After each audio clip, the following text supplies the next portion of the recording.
Secrets don't stay buried forever. Even when the palace tries to silence them, the truth has a way of returning. Quiet, steady, and undeniable, Momo stared at the scroll in her hands. A document long hidden, sealed away deep in the archive. Treatment case, Lady Liwa result, induced memory loss. She read it twice. Then a third time. They didn't exile her, she murmured. They made her forget, on purpose. Her mind retraced every faded moment, every quiet look her mother once gave. So many things suddenly made sense. Momo traveled to the red light district again, this time with a purpose.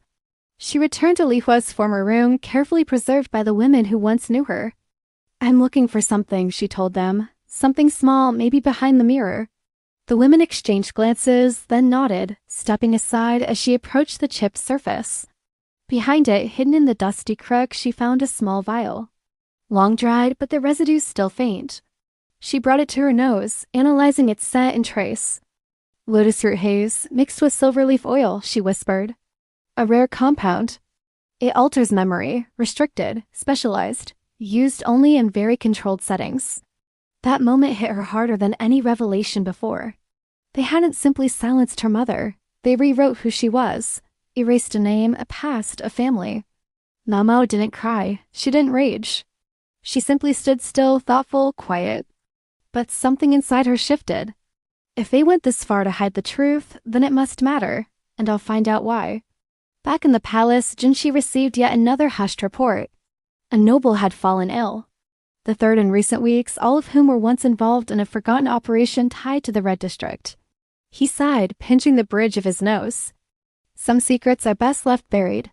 But others won't stay hidden, not when the past is as restless as the dead are. That night, Jinshi looked out over the moonlit courtyard. In the shadows, he saw her, Mao Mao, alive, careful but no longer hiding. She was there, watching the palace, just as it once watched her. Now, deep in the Imperial Archive, amidst countless scrolls and aging ledgers, two figures moved, illuminated only by a flickering lamp. One was old, his face a roadmap of the years spent serving the Empire. The other, younger, her features sharp, framed by a cascade of midnight hair. She scanned document after document, her gaze unwavering. Finally, she found what she sought.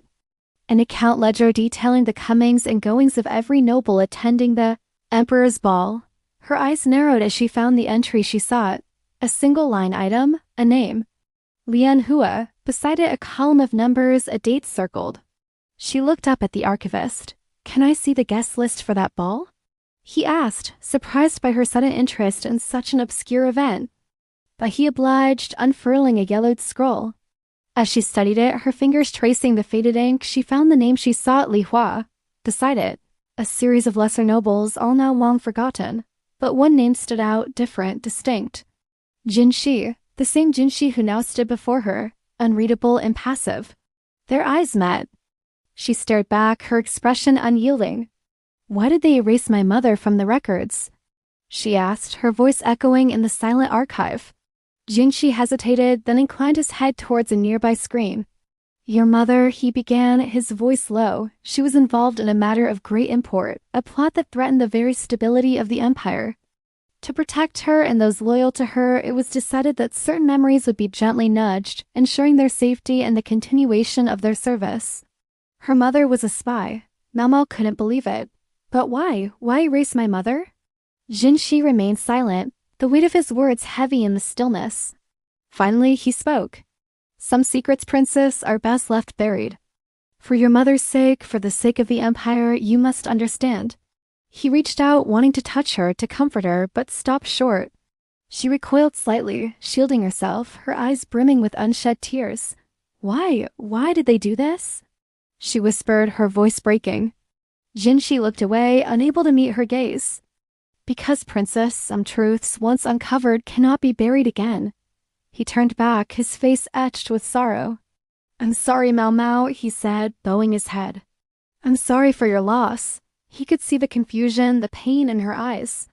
He wished he could take away her sorrow, but all he could do was offer his condolences. I will find the truth, she said, her voice trembling but resolute. Jinshi looked up, a flicker of admiration in his eyes. That, princess, is a truth worth fighting for. He watched her go, her back straight, her shoulders squared, her steps firm, a young woman on a mission. He knew, as did she, that this was only the beginning.